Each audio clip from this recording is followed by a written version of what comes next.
कैसे करें low temperature से मरते पशुओं का इलाज। यदि आपके पशु का टेम्परेचर कम है, इस तरह के केस है फील्ड के अंदर बहुत ज़्यादातर देखने को मिल रहे हैं। और ज़्यादातर जो इस ठंड के मौसम के अंदर बहुत से पशुओं की इस तरह के यदि सही ट्रीटमेंट न मिलने की वजह से उनकी मौत भी हो रही है।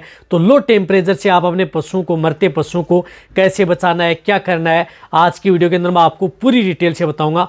बहुत इस तरह के जो फील्ड के अंदर केस आते हैं, बहुत इस तरह के कमेंट्स भी आ रहे हैं कि सर लो टेम्परेचर का एक सटीक इलाज बताएं जिससे कि हम हमारे पशुओं को आसानी से बचा सकें।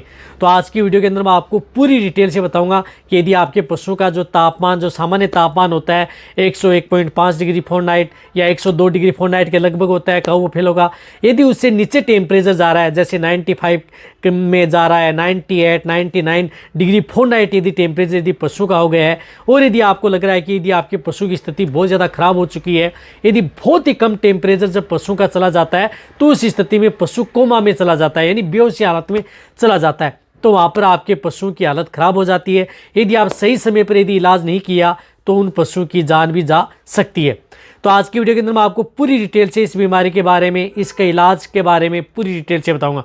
तो इस चैनल पर भी नए आए या पहली बार जुड़े हैं तो पहली बार चैनल को जरूर सब्सक्राइब कर लीजिए, साथ में बेल आइकन ऑल वाला ऑप्शन दबाएं। आपको पता है कि यहाँ पर सही और साइंटिफिक मेथड से आपको जानकारी दी जाती है ताकि आपके पशु में किसी भी तरह की कोई भी दिक्कत देखने को न मिले। देखो, लो टेम्परेचर, सामान्य तापमान से यदि पशु का तापमान बहुत ही नीचे चला जाता है तो उस स्थिति में आपके पशु में बहुत ही खतरनाक स्थिति हो जाती है। और जब यदि पशु का लो टेम्परेचर होता है तो ज़्यादातर जो पशु, जिस प्रकार से यदि ताज़ा ब्याई गाय भैंस हैं, या आपका पशु प्रेग्नेंट है, या जिस प्रकार से यदि तीसरे चौथे ब्यावत की गाय भैंस हैं, उनमें ये ज़्यादातर हमें देखने को मिलता है। और रही बात सर्दियों में, सबसे खतरा इसलिए बना रहता है कि जिस प्रकार से यदि आपके पशु का टेम्परेचर शाम के समय कम हो गया, आपने ध्यान नहीं दिया और पूरी रात यदि जिस प्रकार से यदि निकल गया, तो कई बार सुबह सुबह इस तरह की देखने को मिलते हैं कि कई भैंस हैं इस लो टेम्परेचर की वजह से मरी हुई मिलती हैं सुबह यदि जब देखते हैं तो इस तरह की स्थिति में क्या करना है कि आप अपने पशु को इस तरह की स्थिति से यदि बचना है, ताज़ा ब्याई गाय भैंस हैं या दूध देने वाली गाय भैंस हैं, या तो उस स्थिति में प्रेग्नेंट हैं, तो आपको उनको बीच बीच में आप उन्हें ज़रूर ध्यान रखना चाहिए कि कहीं पर ऐसे आपके पशु में टेम्परेचर तो डाउन नहीं हो गया है, या कई बार इस तरह की स्थिति तो नहीं होगी कि आपका पशु जिस प्रकार से खाना पीना बंद कर दिया है, पशु शांत हो गया है, पशु बैठ गया है, खड़ा नहीं हो पा रहा है। लो टेम्परेचर की शिकायत ये है कि सिम्टम्स ये है कि आपका पशु बैठ जाता है, खड़े होने में सक्षम नहीं हो पाता है, साथ साथ में ब्लड का सर्कुलेशन वह एकदम डाउन चला जाता है। और यदि सही समय पर यदि इसकी पहचान नहीं कर पाते हैं तो आपके पशु में जैसे गोबर पेशाब बंद हो जाता है। और रही बात क्रिटिकल स्टेज है, लास्ट स्टेज में आपका पशु बेहोशी हालत में हो जाता है, ज़मीन पर गिर जाता है, पेट में अफारा सा आ जाता है, यानी पेट में अफारा गैस सी बन जाती है, ऐसा लगता है जैसे पेट में अफारा बन गया है। और साथ साथ में आपके पशु में सांस लेने में धीरे धीरे सांस लेता है, यानी सांस बहुत ही धीरे धीरे लेता है। और यदि सही समय पर इलाज नहीं हो पाया तो इस क्रिटिकल स्टेज में मैंने बताया कि डेथ होती है। तो देखो, जब यदि आपके पशु में लो टेम्परेचर होता है तो उस स्थिति में आप तुरंत आप अपने वेटरनरियन, यदि आपके नज़दीक यदि वेटरनरियन है, पशु चिकित्सक है, उनकी आपको सलाह ले लें, उन्हें आपको बुलाएं और आप उनका तुरंत आप उन पशु का इलाज कराएं, क्योंकि ये खतरनाक स्थिति है। तो जब यदि आपके पशु का लो टेम्परेचर हो जाता है, ये क्या होता है कि ब्लड में जिस प्रकार से कैल्शियम, फास्फोरस एंड विटामिन की जब डेफिशिएंसी होती है तो उसकी वजह से आपके पशुओं का टेम्परेचर है वह लो चला जाता है। कहने का मतलब है कि आपका पशु का शरीर है ठंडा पड़ जाता है। तो इस स्थिति में ब्लड में क्या होता है, जिस प्रकार से कैल्शियम है, मैग्नीशियम है, फास्फोरस है, इनकी कमी की वजह से आपके पशु में दिक्कत देखने को मिलती है। तो जब यदि आप अपने पशु का टेम्परेचर ले चुके हैं तो वहाँ पर आपको क्या करना है कि आपको जिस प्रकार से कैल्शियम बोरोग्लूकोनेट है या कैल्शियम मैग्नीशियम बोरोग्लूकोनेट है, वह ड्रिप आप उन पशुओं को 450 ml, यानी 450 ml की जो ड्रिप आती है वह आप उन पशुओं को चढ़वानी है। तो अब सर्दी का मौसम चल रहा है तो उस स्थिति में आपको क्या करनी है कि पहले गुनगुना पानी ले मंगाएं, गुनगुने पानी में आप उस बोतल को उसके अंदर डालें ताकि उस बोतल का जो टेम्परेचर है वह नॉर्मल रहे। ठंडी बोतल कभी भी आप उन पशुओं को नहीं चढ़वानी है ब्लड के अंदर। तो आपको क्या करना है, नॉर्मल गुनगुना पानी लिया, उसके अंदर आपको उसके अंदर बोतल डाली। जब ये बोतल एकदम जिस प्रकार से नॉर्मल हो जाती है उसका टेम्परेचर, तो उस स्थिति में आप उन पशु को ये ड्रिप लगा दें।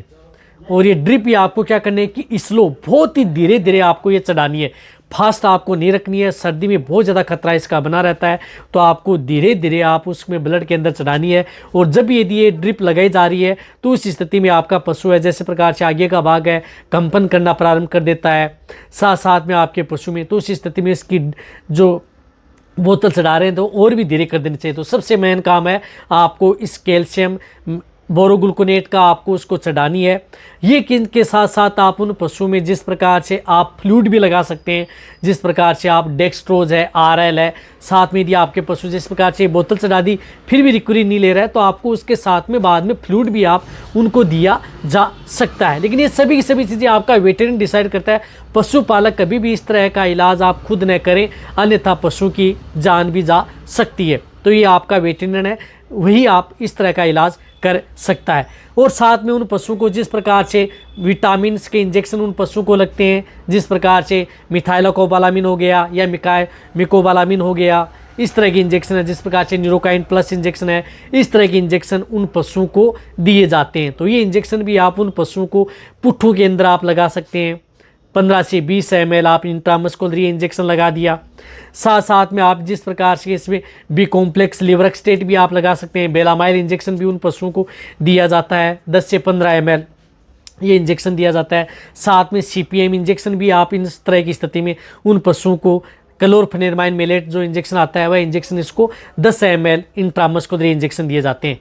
ये इंजेक्शन है, लेकिन यदि आपके पशु में बहुत ही यदि ज़्यादा लो टेम्परेचर चला गया है तो उस स्थिति में पशु को रिकवरी लेने के लिए आपका वेटरनरी इस तरह की स्थिति में कोर्टिकोस्टेरॉइड लाइफ सेविंग ड्रग्स जीवन रक्षक इंजेक्शन है, वह इंजेक्शन भी उन पशुओं को लगाए जाते हैं। लेकिन वह डिसाइड करता है आपका वेटरनरी। बहुत ही क्रिटिकल जब स्टेज हो जाती है, पशु की लास्ट स्टेज है, बहुत ही जिस प्रकार से पशु का टेम्परेचर लेवल में नहीं आ पा रहा है, तो वहाँ पर आप उसे लाइफ सेविंग ड्रग्स इंजेक्शन लगा करके उन पशुओं को रिकवरी लाई जाती है। फिर उन पशुओं को ये ड्रिप लगाई जाती है, तो उस तरह से उन पशुओं को रिकवरी लाया जाता है। तो इस तरह से जब यदि पशु में यदि लो टेम्परेचर हो जाता है तो ये सबसे बेस्ट ट्रीटमेंट है। यही इस पशुओं का इलाज है जो आप इस तरह की स्थिति में उन पशुओं का इलाज करवा सकते हैं और इस ट्रीटमेंट से उन पशुओं को ठीक कर सकते हैं। फिर आप उन पशुओं को जिस प्रकार से कैल्शियम, फास्फोरस और विटामिन के कोई लिक्विड हैं, पाउडर हैं, आप उन पशुओं को साथ में देते रहें, जिससे कि आपके पशु में ये वीकनेस या कमजोरी ना आए।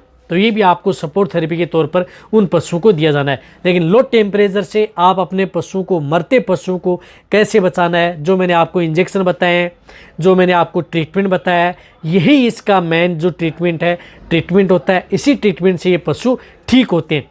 रही बात जो ड्रिप है, जिस प्रकार से कैल्शियम बोरोग्लूकोनेट या कैल्शियम मैग्नीशियम बोरोग्लूकोनेट यदि पशु को लगा रहे हैं तो आपको लिमिट मात्रा में लगानी है। जैसे एक ड्रिप लगा ली, यदि नहीं खड़ी हो रही है तो उस स्थिति में आपको एक ड्रिप की ओर ट्राई कर सकते हैं, लेकिन इसकी ज़्यादा डोज भी आप उन पशु को नहीं देनी, यानी 1 या 2 ड्रिप एक साथ लगा सकते हैं। इससे ज़्यादा आपको बिल्कुल भी भूल कर भी आप उपयोग न करें, अन्यथा आपके पशु में फ़ायदे के बजाय फिर ज़्यादा मात्रा हो सकती है, तो नुकसान भी कर सकती है ब्लड के अंदर।